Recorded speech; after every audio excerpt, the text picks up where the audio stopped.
What's up, everybody? Gonna do another Max Hacks today, and today we're actually talking about how to speed up Windows 7. It's already pretty damn fast, out of the box compared to other iterations of Windows.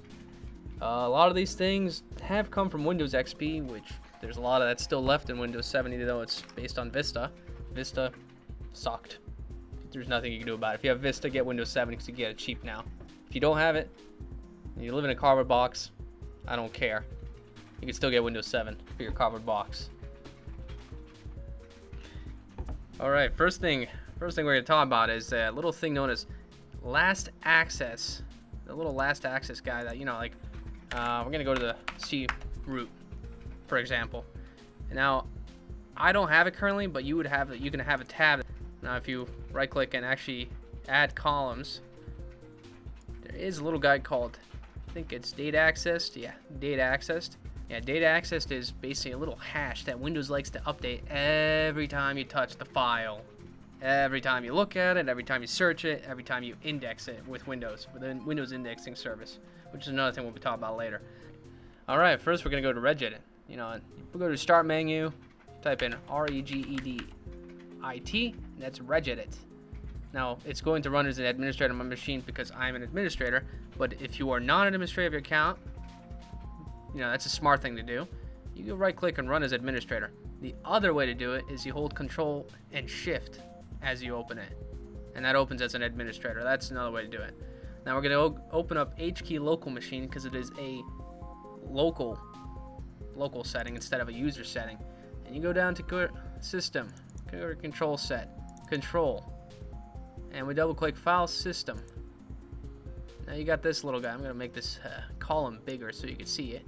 Now on mine it's already disabled. It's set to 1. The key, it's a D word, 32-bit.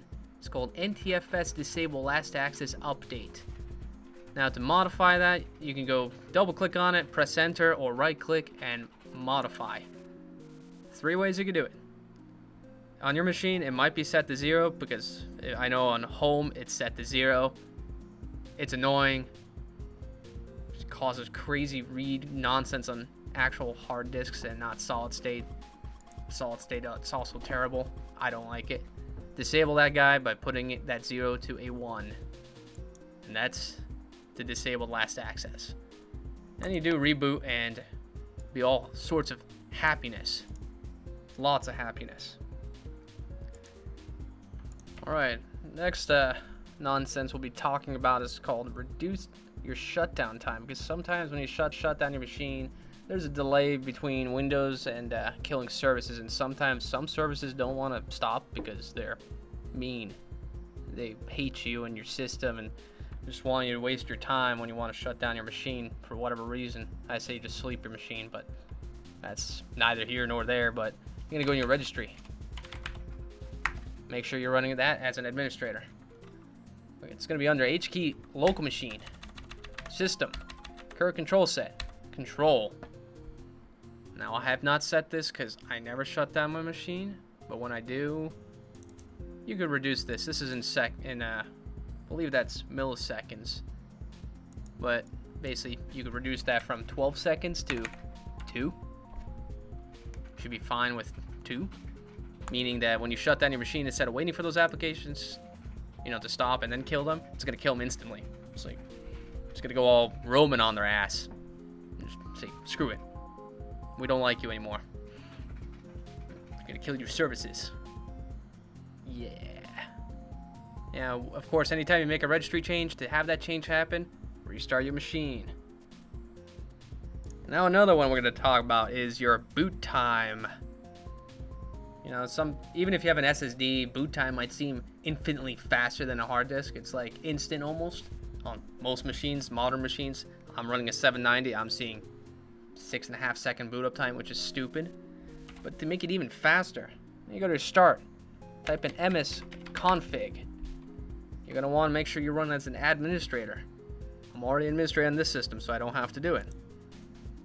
But always make sure you run this as an admin, otherwise it won't work. Just won't.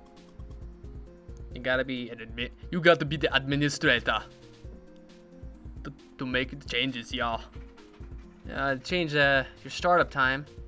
If you go to boot, you go to advanced options. Check number of processors. By default, this is set to 1.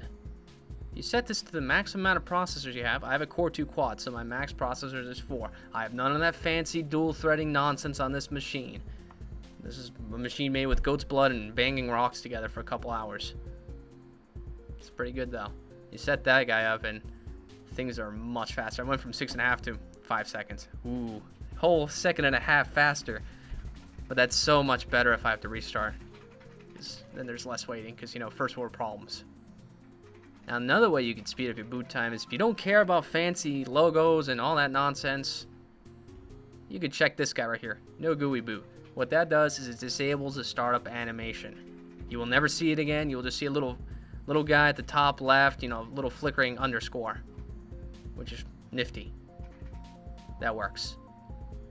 Now since I've already done stuff with this machine, I don't want to change my MS config, so I'm just going to close that. That works.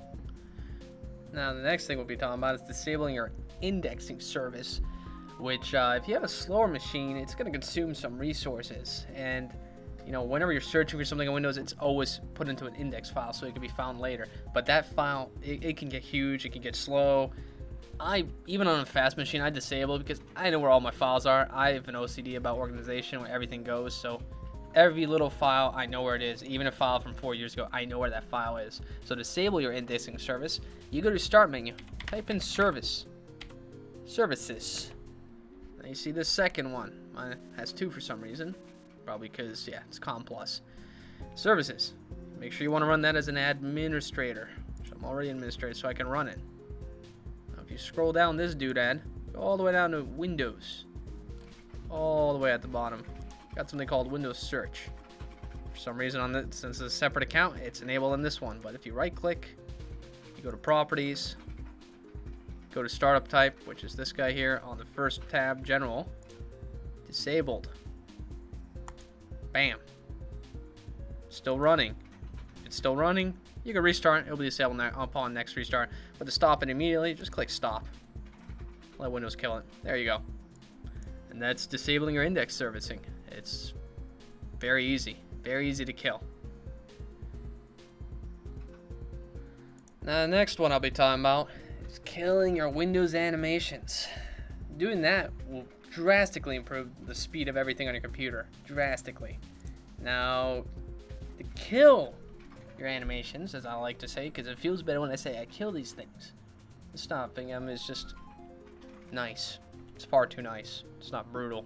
Not brutal like metal. We go to your system information. Now there's a couple ways you could get to this. You know, you can go to the control panel, system and security, system. You could be fancy like me and been doing it for the last 15 years. You hold down Windows key, press pause. It opens up your system information. It's been that way since 95. Windows 95. Good old Windows 95. The other way you can do it, you go Start and right click on your computer. You go to Properties. Click Properties, opens up the same thing. Many ways to do many things in Windows. Redundancy of redundancy. I don't know why. Now disable your animations. You're going to click Advanced System Settings. You go under Advanced. You go to Performance, which has visual effects, processor scheduling, memory usage, and virtual memory. Click Settings. Now on this account, I haven't done any of this nonsense yet. But, you know, we could disable that. That's like sliders and whatnot and blah blah blah. Next one is animate windows when minimizing, maximizing. Screw that noise because it's useless. Just eats resources and looks terrible. I think it looks terrible. Animations and taskbar and start menu. That's like things sliding out like they did in ME. Everybody hates ME. I keep Arrow Peak on because I usually have thousands of windows open on my desktop being a power user, so sometimes, you know, being able to hover and see my desktop is a nice little touch. I'll leave that one on. I'll leave on composition. Transparent glass doesn't bother me. As you can see, I have a custom theme. Screw glass.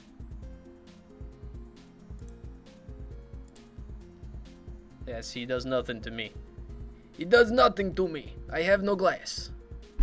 Now, you could also disable fade, slide, and all these guys, but yeah. That also will speed everything up. So if we disable these guys, click apply, bam, so much quicker. So much quicker. Shadows under windows and mouse pointers doesn't really matter. You can disable if you want or not. I kind of like the idea of 3D windows, but mainly disabling the animations does a big thing. The rest we can leave alone. That's one thing to do for performance. Look, Ma, no animations. Next up on my list, reduce delay of menu delay of your items. Like, say for example, you're in your start menu, you're on your control panel.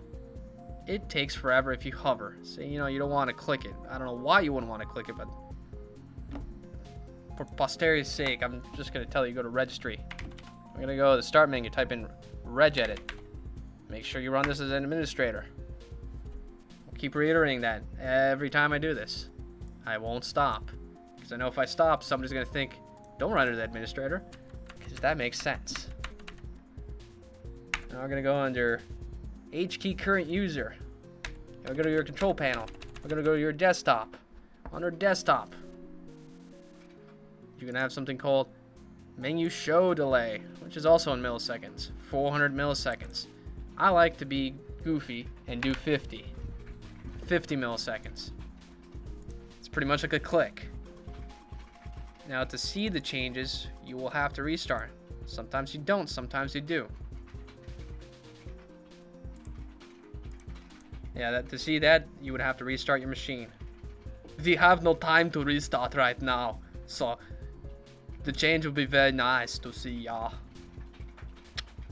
Alright, next order of business of some wheezness. I'm gonna go to your services again. Make sure you run that as an administrator if you're not an admin.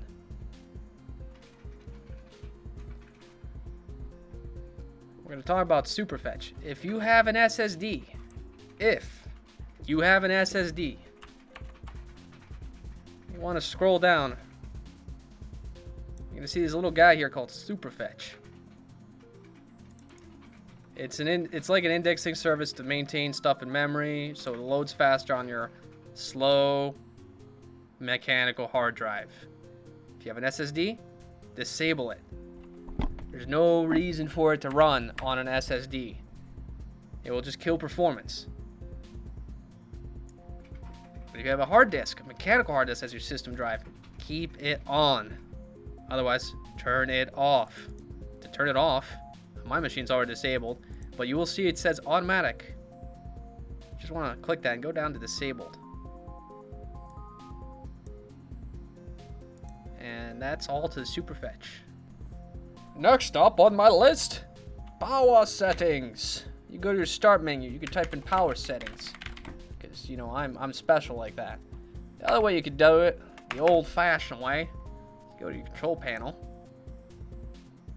You go to power options. I don't like that because that's clicking. I prefer keyboard. I grew up on DOS and Windows 3.1. Sue me. No, please don't sue me. I have negative money right now. Alright, now your power settings. On most machines, when you install Windows, it keeps it on balance, which is like, turns off your hard drive, turns off this, puts it to sleep. It strangles your machine, it puts leather here and there, and it does horrible things to your machine, and then it's like Hellraiser. Yeah.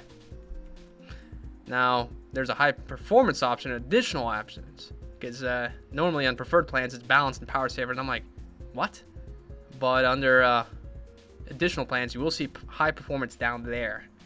Now to change your plan settings, you just click change plan setting. And you go to change advanced settings. You got like stuff like this, like hard disk. Turn hard disk after.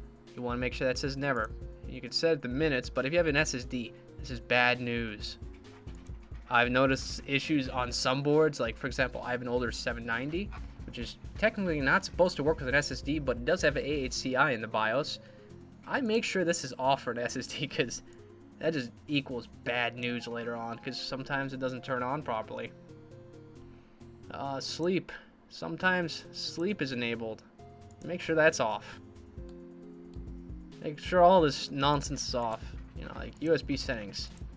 I don't know. I've looked that up, and Microsoft's description of any of these is archaic and draconic and doesn't make any damn sense. It's like a programmer wrote the manual for most of this stuff, so it doesn't translate to English at all. Now, processor management on high performance will be always set to 100%. There's no throttling whatsoever.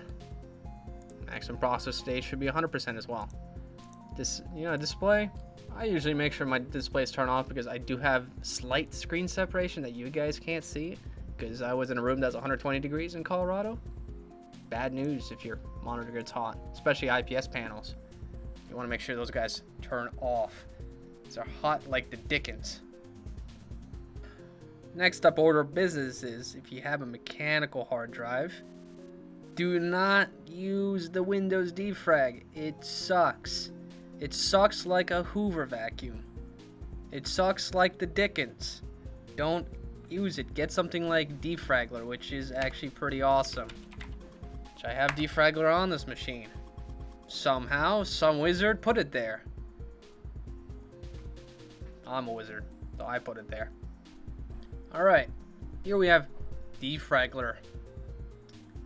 Now, as I already mentioned, if you have an SSD, do not, I will explicitly tell you this, do not, if you do, I will find you and come to your house and kick you in your trousers. Do not defrag an SSD. That will reduce its lifetime and you will murder the hell out of an expensive drive. Now in Defragler, for example, my C drive is my SSD. In Defragler, if I click defrag, it will tell you this. Defragler is telling you, are you fucking stupid? What the fuck are you doing? Hey, you fucking cannoli. What the fuck? So yeah, don't defrag an SSD. I don't know how many times I can tell you that. But all my other drives on my machine are mechanical drives. Now, for example, my gaming drive, I use that a lot. It gets a lot of installs, uninstalls, uninstalls, uninstalls. When you do stuff like that, you fragment your drive, the files get moved around, and your hard disk, when it tries to scan it for that, say, that little executable like hl2.exe when you're running GoldenEye Source, or udk.exe when you're running Chivalry or a few other Unreal games, that file might get moved, left, right, on the plat or somewhere else, and then, your read heads just are going just constant, and that will reduce the life of your hard drive. Defragging it will increase the life and happiness of your mechanical drive, and everything will be happy.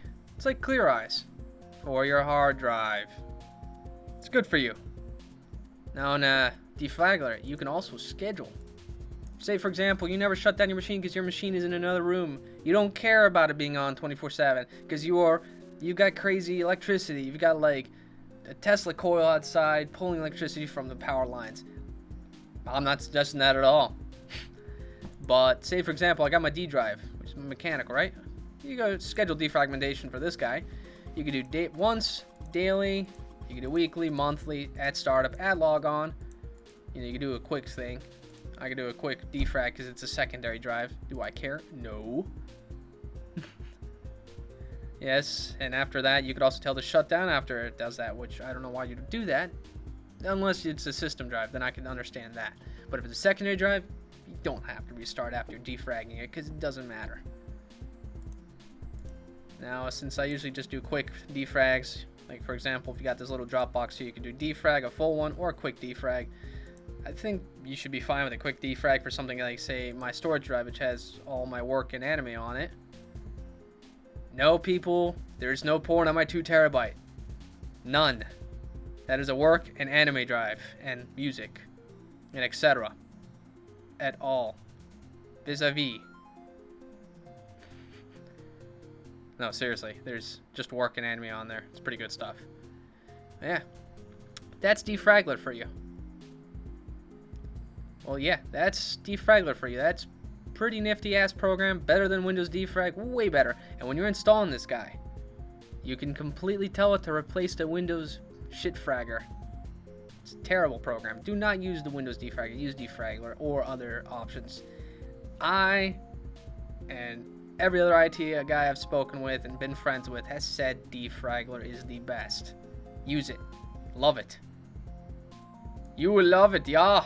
You will love Defragler. Next order of business. clear your stupid temp folder.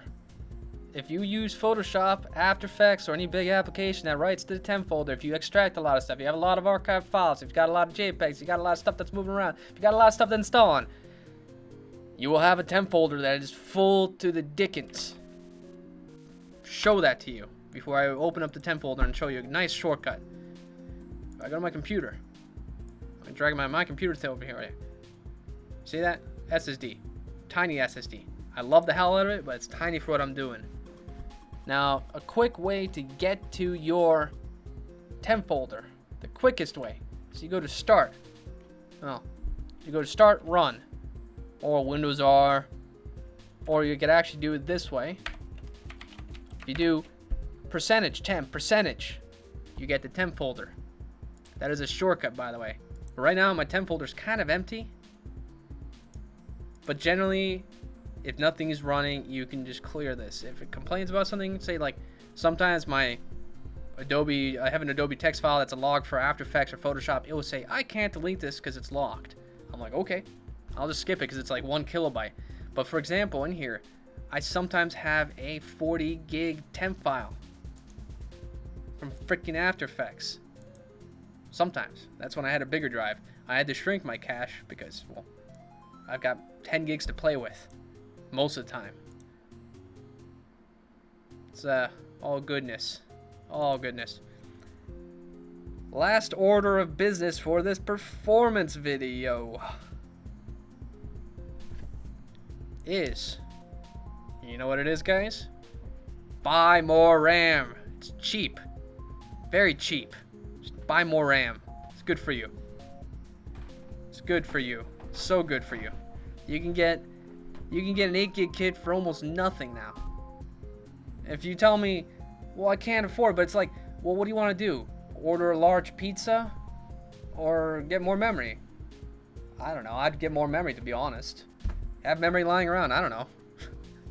Just buy all the memory you can right now. It's dirt cheap again, which is beautiful. It's back to how it was in 2006, 2007, which is awesome. Yeah. That's everything. Thanks for watching this Max Hacks. Hope everybody has their trousers on, because I'm going to put fish down them. Thank you very much.